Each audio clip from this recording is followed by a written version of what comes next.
Topic का नाम है सेल्स इन पैरेलल। दो सेल्स हैं E1 और E2 EMF है इनके, R1 R2 इनके इंटरनल रेजिस्टेंसेस हैं।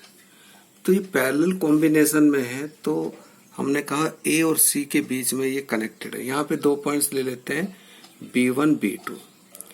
ये दोनों सेल्स जो हैं वो दो कॉमन पॉइंट्स के बीच कनेक्टेड हैं, तो इनका जो पोटेंशियल डिफरेंस है across these two cells will be same. अगर इसका इक्विवेलेंट हम एक सेल कंसीडर करें तो ऐसे होगा कि जिसका EMF E इक्विवेलेंट और इंटरनल रेजिस्टेंस R इक्विवेलेंट। यहां से अब हम देखते हैं कि देखिए करंट यहां से I1 और दूसरे सेल से I2 है, दोनों का सम I हुआ। तो दोनों के लिए हम इक्वेशन लगाएंगे। तो पहले हम स्टार्ट करें फर्स्ट सेल के लिए, तो ये हो जाएगा V जो V B1 minus V B2 के बराबर है। तो V पहले सेल के लिए आएगा E1 I1 R1। I1 की वैल्यू यहां से हम अगर लें तो ये आएगी E1 माइनस V। तो यहां से हम I1 की वैल्यू लिख सकते हैं E1 minus V upon R1। और दूसरे सेल के लिए जब हम लगाएंगे तो भी इक्वेशन बनेगी ऐसे E2 I2 R2। और जब हम इसको सिंप्लीफाई करेंगे तो I2 की वैल्यू आ जाएगी E2 minus V upon R2। Total current है I जो कि I1 और I2 का सम है। तो दोनों की वैल्यू अगर हम रख दें तो ये आएगा E1 minus V upon R1 E2 minus V upon R2। थोड़ा सिंप्लीफाई करते हैं तो ये आ जाएगा E1 upon R1 minus V upon R1। इसी तरह से दूसरे के पार्ट्स के लिए E2 upon R2 V upon R2। यहां से हम करते हैं इसको E1 E2 को एक साथ लिख लेते हैं। तो E1 upon R1 E2 upon R2 minus, देखिए दो पार्ट्स हैं ये और ये, तो इनको कंबाइन करेंगे तो माइनस कॉमन ले सकते हैं और V भी कॉमन, तो माइनस ये आ जाएगा R1 1 अपॉन R2। अब नेक्स्ट स्टेप में हम यहाँ पे LCM R1 R2 E1 R2 E2 R1 minus V R1 plus R2 R1 R2। हमारा जो टारगेट है वो है V is equal to E minus IR के टर्म्स में लेके आना। तो इसके लिए हम क्या करें, पहले इसको इधर लेफ्ट में लेते हैं। तो ये हो जाएगा V R1 R2 R1 R2। इसके बाद ये E1 R2 E2 R1 divided by R1 R2।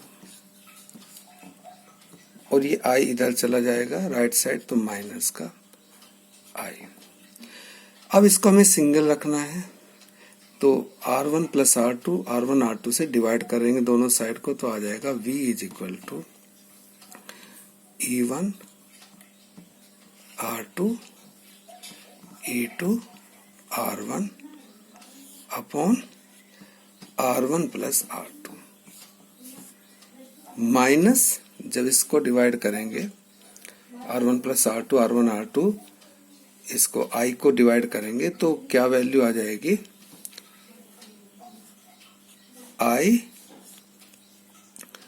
R1 R2 upon R1 plus R2। Equivalent combination हमने जो लिया है, इस पूरे कॉम्बिनेशन को अगर एक सेल से रिप्लेस करेंगे तो जिसका ईएमएफ होगा ई इक्विवेलेंट और internal resistance R equivalent, potential difference V रहेगा। तो यहाँ इक्वेशन बन जाएगी इसके लिए V is equal to E equivalent minus total current I R equivalent. अब ये जो हमने निकाला था एक्सप्रेशन कॉम्बिनेशन के लिए, तो इससे अगर हम कंपेयर करेंगे तो क्या वैल्यू आ गई, ई इक्विवेलेंट की वैल्यू आई E1 R2 plus E2 R1, R1 plus R2। R equivalent की वैल्यू आई R1 R2 upon R1 plus R2। अगर दोनों को हम डिवाइड कर दें, E इक्विवेलेंट को R इक्विवेलेंट से डिवाइड कर देंगे तो हमारे पास जो वैल्यू आएगी वो आएगी E1 R2 E2 R1 divided by R1 R2। अगर इसको सिंप्लीफाई करें तो क्या वैल्यू आती है, यहां से देखिए कि E1 R1 E2 R2। ये 2 सेल के लिए है, 3 सेल लेंगे तो यहाँ पे क्या आ जाएगा, प्लस E3 अपॉन R3। इस तरह से जर्नलाइज किया जा सकता है।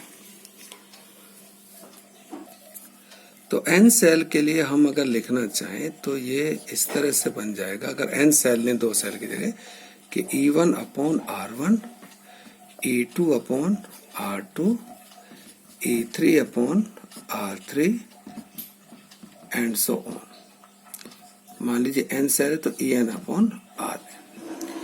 और जो R इक्विवेलेंट हमने निकाला है इसको हम ऐसे लिख सकते हैं, जैसे हमारा जो एक्सप्रेशन आया 2 सेल के लिए, तो R1 R2 R1 plus R2। अगर हम इसे 1 अपॉन R इक्विवेलेंट कर दें तो ये वैल्यू हो जाएगी R1 plus R2 R1 R2। तो ये वैल्यू कितनी आई अब, 1 अपॉन यहाँ से R2 1 अपॉन R1, या 1 upon R1 plus 1 upon R2 भी हम इसको लिख सकते हैं। तो n सेल के लिए, so we can write for n cells in parallel R equivalent we can get 1 upon R1 1 upon R2 1 upon R3 plus 1 upon R